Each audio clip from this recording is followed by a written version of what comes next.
Hello everyone. So let's continue with this. Today we are going to take the next topic, that is socio-economic inequality and health. May be जब आपको chapters मिले होंगे वो आपको priority basis पे मिले होंगे, है ना. सो बेसिकली हम लोग टॉपिक वाइज कर रहे हैं जो इम्पोर्टेंट है एंड ऑल, ऐसे करके. ठीक है. अब अगर इस टॉपिक की बात करें, सोशो इकोनॉमिक इनक्वालिटी, यहाँ पे आप सबसे पहले देखो ये टेबल बना हुआ है जिसमें हमें ये दिखा है. अगर मैं सोशो इकोनॉमिक की बात करूँ तो कहीं ना कहीं मैं किसकी बात कर रही हूँ, मैं सोसाइटी की बात कर रही हूँ. मैं बात कर रही हूँ सोसाइटी में अलग अलग लोग जो है, अलग अलग तरीके की जो चीज़ें हैं वो कैसे अफेक्ट करती है, जो फैक्टर्स है उनका क्या रोल है, वो किस तरीके से हमें हेल्प करती हैं, है ना. तो अगर मैं सोशो इकोनॉमिक इनक्वालिटी की बात करूँ, उसमें सबसे पहला फैक्टर है इंडिविजुअल. अगर मैं इंडिविजुअल लेवल पे देखूँ, मैं हूँ, है ना, मैं बीइंग अ पर्सन हेल्थ के रिगार्डिंग कितनी इन्फॉर्म्ड हूँ या अनअवेयर हूँ, मेरा एटीट्यूड क्या है, मैं उसको प्रायोरिटी लेती हूँ या ऐसा लगता है नहीं यार हो जाएगा बाद में, क्या मेरा, है ना, एक इंडिविजुअल के अंदर क्या स्किल्स है. क्योंकि ऐसा है ना, मुझे अगर पता ही नहीं है कि कहीं पे टीबी का फ्री इलाज हो रहा है तो शायद मैं, या खांसी से टीबी होती है, या फिर क्या कहते हैं सर्वाइकल कैंसर के चांसेस बहुत ज़्यादा होते हैं, एड्स किसी भी रीज़न से हो सकता है, even though it's an STI, but क्या कहते हैं अगर किसी को एड्स है और उसका सिरिंज मुझे लग गया तो मुझे भी चांसेस हो सकते हैं. तो सबसे पहली चीज़ एक इंडिविजुअल इंसान की नॉलेज, फिर उसका एटीट्यूड. कुछ लोग बहुत ज़्यादा पैनिक हो जाते हैं, हाइप अप हो जाते हैं, कुछ लोग है ना, तो इमोशनल डिसीजंस ले लेते हैं. कुछ लोगों को लगता है अरे पैरासीटामोल इज़ एवरीथिंग. देन आपकी स्किल्स, सिचुएशन को हैंडल करने की, ये सारी चीज़ें मैटर करती है उसमें, है ना. फिर है इंटरपर्सनल. इंटरपर्सनल में फैक्टर्स आते हैं जो हमारी हेल्थ से रिलेटेड. फैमिली, मैंने बोला मेरे दर्द हो रहा है, डॉक्टर के जाना है, तो मम्मी अगर देसी इलाज कर रही है मैं क्या कर लूँगी. हमारे फ्रेंड्स, है ना, if I am not feeling well I go out and if people are forcing, my friends are forcing, it's okay have some alcohol, तो वो चीज़ें ट्रिगर करती है. या फिर वो कितने अवेयर है. अगर मेरी फैमिली अवेयर है, लाइक आज भी if you say I am feeling anxious, I am feeling depressed, I am feeling like a panic attack, they say it's nothing, it's just a state of your thinking, it's nothing. तो क्या वो cooperative है उनके. ठीक है, social network, Instagram, आप क्या देख रहे हो, एक रिसर्च हुई थी जिसमें था कि जो टेलीविज़न है वो most depressing, it's a source of depression. women are in depression by seeing those Ekta Kapoor and all. So ये सारे फैक्टर्स उसमें मैटर करते हैं. Then is organizational. आप किस वर्क प्लेस में क्या काम है, वहाँ का वर्क कल्चर क्या है, वहाँ पे हेल्थ को प्रायोरिटी देते हैं नहीं देते हैं, मेंटल हेल्थ को प्रायोरिटी. जैसे हमने अभी सुना CA who was working in ENY, she lost at the age of 26, and this is real.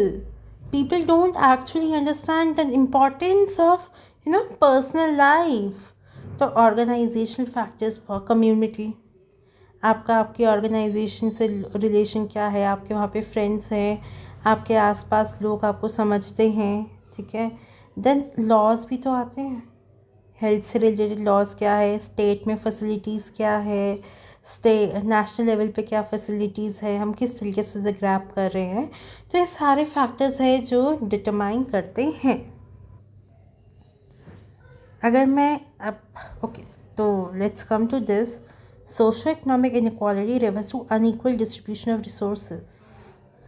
ठीक है. अब हमें इतना तो पता है कि ये सारे हमारे सोशो इकोनॉमिक फैक्टर्स हैं, लेकिन यहाँ पे इनक्वालिटी क्यों है यहाँ पे हेल्थ इकोनॉमिक्स की. क्योंकि लोगों के पास रिसोर्सेज ही नहीं है. रिच रिचर है, पुअर पुअर है, मिडिल क्लास को कोई पूछ ही नहीं रहा. पुअर वालों के पास फिर भी जो ब्लू कार्ड्स होते हैं उससे रिलेटेड कुछ मिल जाता है. ठीक है, बेनिफिट्स रिच तो अफोर्ड कर सकता है. देन एजुकेशन, पढ़े लिखे इंसान का पॉइंट ऑफ व्यू अलग होगा, वो इन्फॉर्म्ड होगा.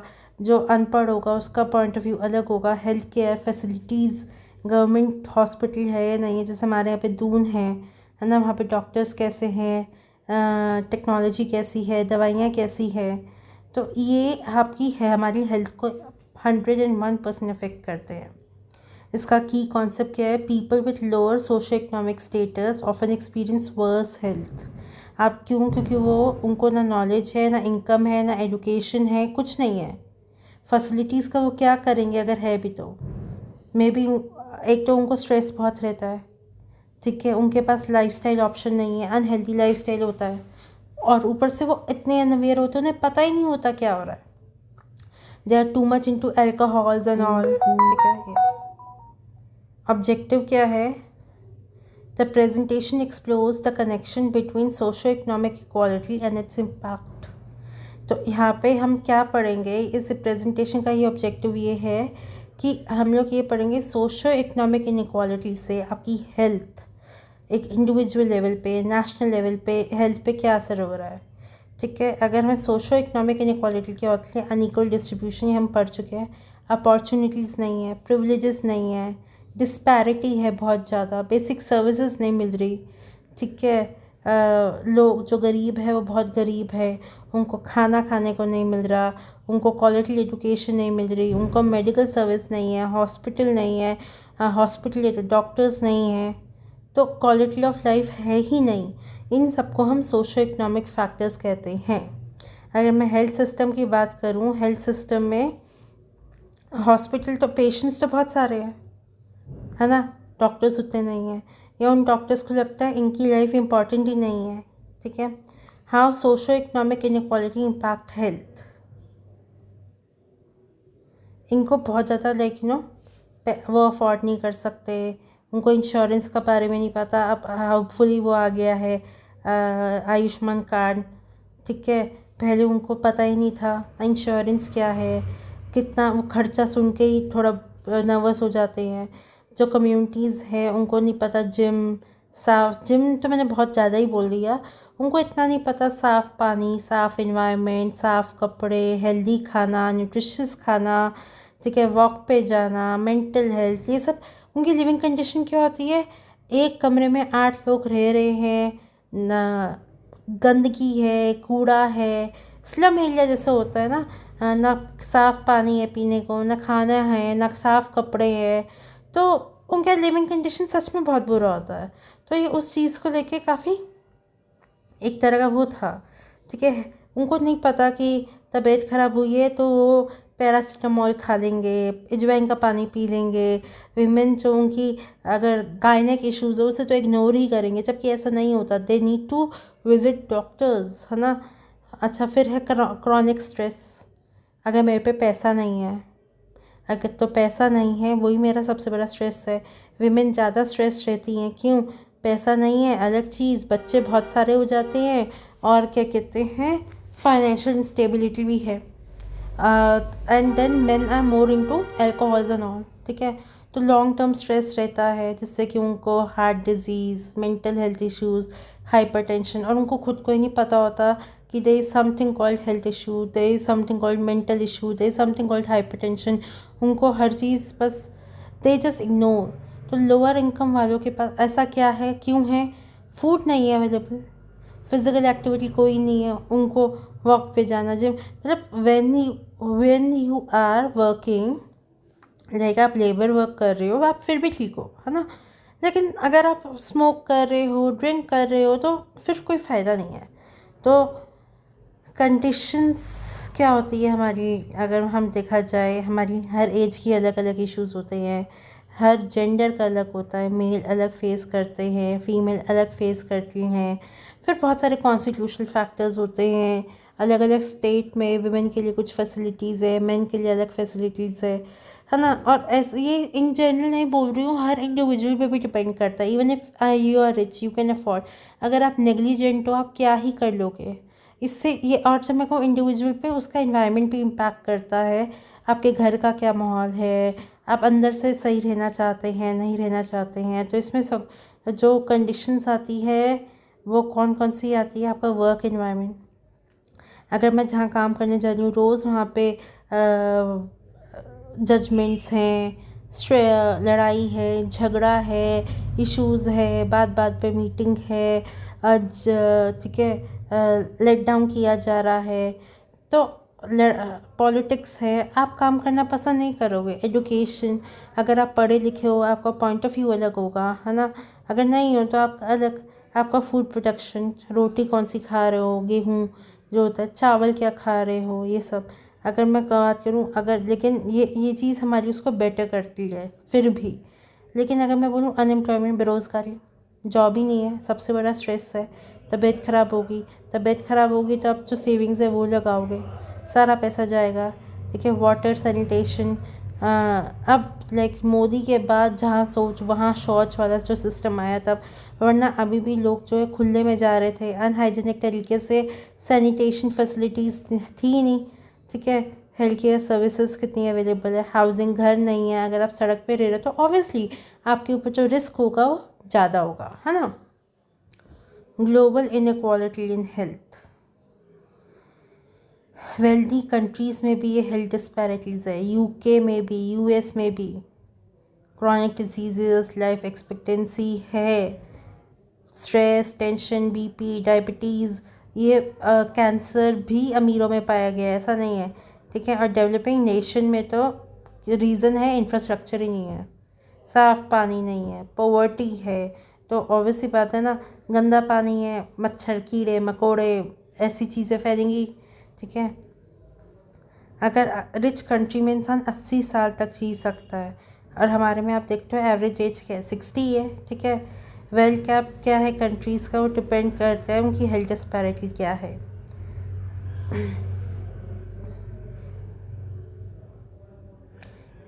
Universal access difficulties to health care,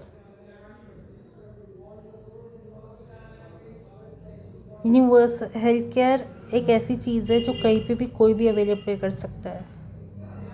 अगर आप देखते हो ना, लोग बाहर इलाज कराने आते हैं, जोग्राफिकल डिस्टेंस, जेंडर, ये सब मैटर नहीं करना चाहिए, तो लेकिन ये मैटर करता है फिर भी, आप अफोर्ड नहीं कर पाते, तो इसको हम पढ़ेंगे क्या रीज़न्स है कैसे।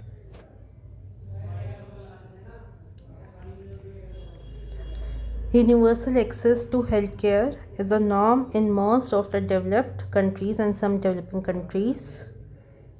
In India, Cuba, Thailand and others. In India, though pre-existing inequality in the healthcare provision is further enhanced by difficulties in accessing it.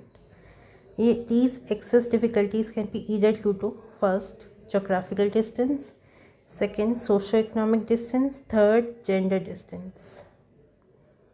अब हम इसको पढ़ते हैं। Gender distance, the issue, geographic distance. Issue of geographic distance is more important in large countries, obviously. In like India में कहीं पे पहाड़ है, कहीं पे प्लेन है, कहीं पे डिस्टेंस, कहीं पे डेजर्ट है, कहीं पे पिछड़े हुए गांव है, वहाँ पे हॉस्पिटल्स नहीं है, वहाँ पे फैसिलिटीज़ नहीं है, तो यहाँ पे तो हेल्थ केयर फैसिलिटी बहुत ज़्यादा फ़र्क पड़ेगी। ठीक है, आप उसको जस्टिफाई नहीं कर सकते क्या कैसे, है ना। Direct effect of a distance of a given population from primary health care centre on the childhood mortality is well documented. और इसमें ये भी है, अगर हेल्थ केयर फैसिलिटी, जैसे गांव में आप देखते हो इन्फेंट मोर्टालिटी रेट ज़्यादा है, लोग बचपन में ही मर रहे हैं, क्यों? क्योंकि वहाँ पे हेल्थ केयर फैसिलिटी नहीं है, डॉक्टर नहीं है, लोगों को अगर बीमार हो गए तो पता नहीं है। अगर आप देखो गांव में कुछ भी होता है उन्हें शहर आना पड़ता है। If you are from Dehradun, आप देखते होगे लोग जो है एम्स जाते हैं, जो टीरी वीरी के लोग होते हैं, जॉली ग्रांट जाते हैं, तब तक इंसान की हालत बहुत ज़्यादा हो जाती है, और बच्चों में तो पता ही नहीं चलता, एकदम इन्फेक्शन होता है। ठीक है, हेल्थ केयर सेंटर्स एक्सेसिबल ही नहीं है, क्यों? है ना, 5-5 किलोमीटर तक नहीं है, तो जब पेशेंट को नीड है उस टाइम पे तो उसे चाहिए ना, वो तो 1 घंटा 2 घंटा ट्रैवल करने की हालत में नहीं होगा। और अगर आप वो क्रिटिकल कंडीशन में है, अगर बच्चा है वो क्रिटिकल कंडीशन में है, बूढ़ा है, उसको अगर आप 1 घंटे में, आपकी एम्बुलेंस आ रही है, 1 घंटे में आप जा रहे हो, 2-2.5 घंटे अगर वेस्ट हो गए तो उसकी तो जान जाएगी। ठीक है, तो it is seen that difficult access to health care center is more pronounce for mothers with less education, and also the distance from prime does not affect health parameter. Private में नहीं, पब्लिक सेंटर्स होने चाहिए। मतलब कि इन्होंने क्या बोला, mother's जो बेबी है जिनके, उन पे असर होना चाहिए, ठीक है, हेल्थ केयर सेंटर्स उसमें होने चाहिए। Those who live in remote areas. अच्छा ट्रांसपोर्टेशन नहीं है, जैसे उत्तराखंड के आज भी बहुत सारे ऐसे गांव हैं जहाँ ट्रांसपोर्टेशन नहीं है, जहाँ गाड़ियाँ नहीं चलती, 4-5 बजे के बाद कुछ नहीं है। रात को तबीयत ख़राब होगी तो आप क्या करोगे? मदर्स या प्रेग्नेंट लेडीज़ हैं, उनको अगर इमीडिएट डॉक्टर की ज़रूरत है, आप क्या करोगे? मैंने आज भी सुना है जो गाँव में लोग अपने आप बेबीज़ को जन्म दे रहे हैं, दाई माज एंड ऑल, इन सब में। तो that is an issue obviously.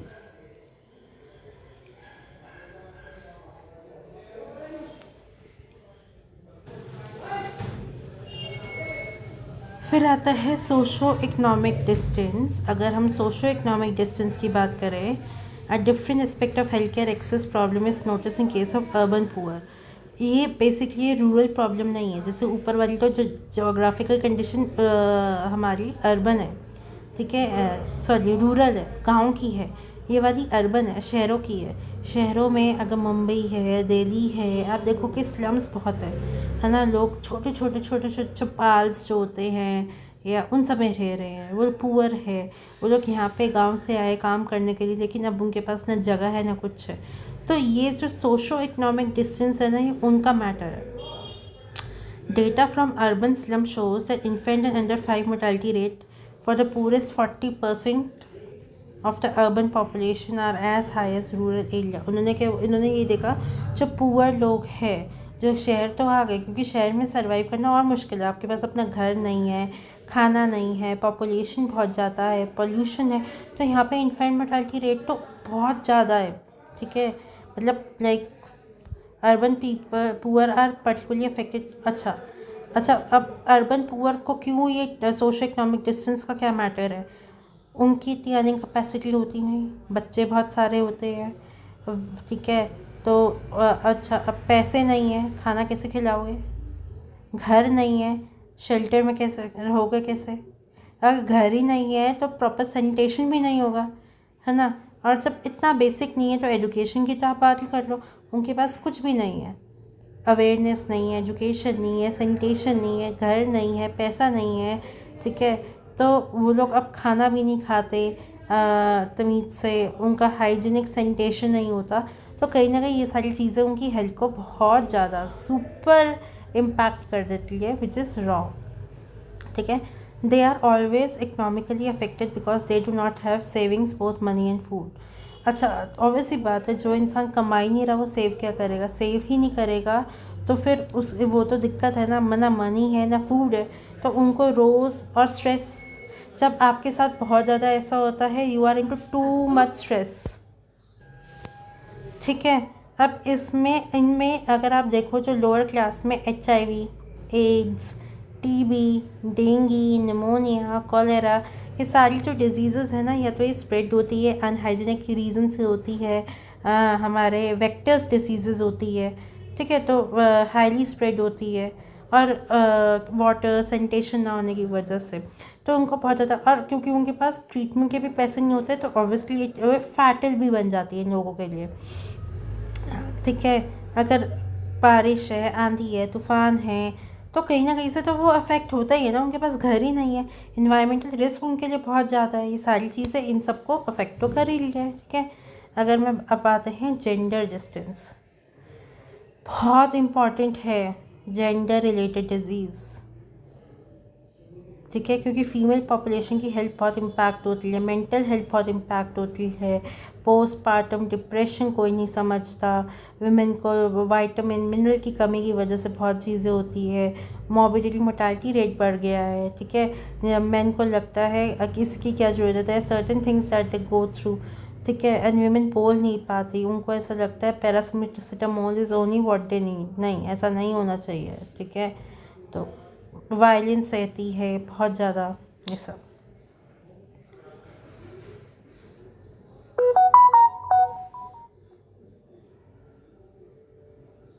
Affect क्या है? Health standards of a country reflect social, economic, political and moral wellbeing. अगर मैं कहूँ मेरी कंट्री हेल्दी है तो सोशल वेलबींग, आपस में बातचीत है, पैसा है, पॉलिटिकली शांति है, मॉरल्स हाई है, चोरी चकारी नहीं है, ठीक है, आपस में मिल बांट के रह रहे हैं। Economic and social growth of society and country is directly dependent on health. अगर मैं हेल्दी हूँ, मैं काम करूँगी, इनकम कमाऊँगी, एफिशिएंट रहूँगी, जीडीपी में कंट्रीब्यूशन होगा, तो कहीं ना कहीं इकोनॉमिक डेवलपमेंट होगा ही होगा। Healthy living conditions and access to good quality healthcare for all citizens are not basic rights but essential. Healthy living condition हमारा सिर्फ बेसिक राइट नहीं है, एसेंशियल है। इकोनॉमिक डेवलपमेंट का बेसिक पैरामीटर है हैप्पीनेस इंडेक्स, है ना। Finland is the happiest country. इसमें बहुत सारे फैक्टर आते हैं, पर्सनल लाइफ एंड ऑल। तो ये सारी चीज़ों पे हमें ध्यान देना चाहिए, मोस्ट सेंसिटिव पार्ट है ये, ठीक है। अगर IMR क्या है, infant and maternal mortality rate. Infant mortality rate IMR, MMR maternal, अब जब प्रेग्नेंट वुमेंस की डेथ हो रही है, लैक ऑफ न्यूट्रिशन की वजह से बच्चों की डेथ हो रही है, तो ये इंडिया में आज भी बहुत ज़्यादा हाई है। There are people who like ऐसा होता ही है 10 में से around 2.2 million infant die every year. सोचो, बच्चा पैदा होने के 1 महीने के अंदर अंदर मर रहा है। क्यों? क्योंकि उसको न्यूट्रिशन नहीं मिल रहा है, उसको प्रॉपर हेल्थ केयर फैसिलिटी नहीं मिल रही है, उसकी माँ न्यूट्रिशियस नहीं है। In fact national health policy 1983 was targeted, जबकि जो to reduce IMR less than 60 per 1000 live birds, लेकिन फिर भी नहीं हुआ। उन्होंने 2000 MMR करी, लेकिन 200 से कम हुई। 407 mother died due to pregnancy related cause. बहुत लोग प्रेगनेंसी के साथ साथ के दौरान ही उनकी डेथ हो जाती है। मैंने भी देखा है, personally I experience view that baby उनका विम में is like dead, they are not aware, या फिर उनको इतनी इम्पॉर्टेंस नहीं मिलती विमेन को कि उनको लेके जाया जाए या समथिंग लाइक दैट। तो उसकी वजह से they lose their life, they going coma, ठीक है, and then they lose their life. तो मोर्टालिटी रेट बहुत ज़्यादा है, डेथ इनअवॉइडेबल है, ठीक है। तो ये बहुत बड़ा हमारे लिए इशू भी है। कंक्लूजन में आते हैं। Affect of social and economic inequality on health of a society is profound, बहुत डीप है।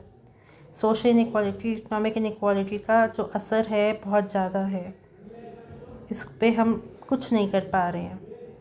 इंडिया जैसी ओवर पॉपुलेटेड कंट्री, जैसे चाइना को सरपास कर लिया है अपने उसमें आर्किटेक्चर, मतलब एक्सट्रीम लेवल पे है। अलग अलग वेरिएशंस हैं। हम कुछ नहीं कर पा रहे हैं, हम कोई चीज़ नहीं कर पा रहे हैं, रिसोर्सेज इक्वली डिस्ट्रीब्यूट नहीं हो रहे हैं, अंडर प्रिविलेज को कुछ नहीं मिल रहा है, ठीक है। उनको जो इतने सारे उनके जो हमने पढ़े geographical, social, economic, gender issues हैं, वो उसके लिए कुछ नहीं किया जा रहा है। अगर हम करेंगे तब public sector should come up. Private health care sector unregulated है ना, वो रिच और पुअर का गैप को ब्रॉडन करता है, वाइडन करता है, बट हमें कोई ऐसा चाहिए जो उसे नैरो डाउन करे, ठीक है। So these are socio economic issues. This particular topic is important for your exam, क्योंकि इसमें आ जाता है ना कि हेल्थ केयर क्या क्या रीज़न है कि इंडिया में अभी भी हम लोग हमारी हेल्थ इकोनॉमिक्स का जो स्टैट्स है, बायो स्टैट्स है, इट्स नॉट दैट गुड। तो उसके लिए it is very important to know that, ठीक है। So this is it. आज हम इसको इतना ही करें, ठीक है। इसको आप एक बार कर लेना, इसके जो फैक्टर्स हैं, है ना। अगर ये टेबल आप बनाएंगे आपको मार्क्स अच्छे मिल जाएंगे इन सब टेबल्स को बनाने में एंड ऑल, ठीक है। तो इफ़ 3 फैक्टर्स जो है उसका इम्पैक्ट जो है, ये सब प्लीज़ कर लेना। इसका आज हम इतना ही करते हैं। Thank you.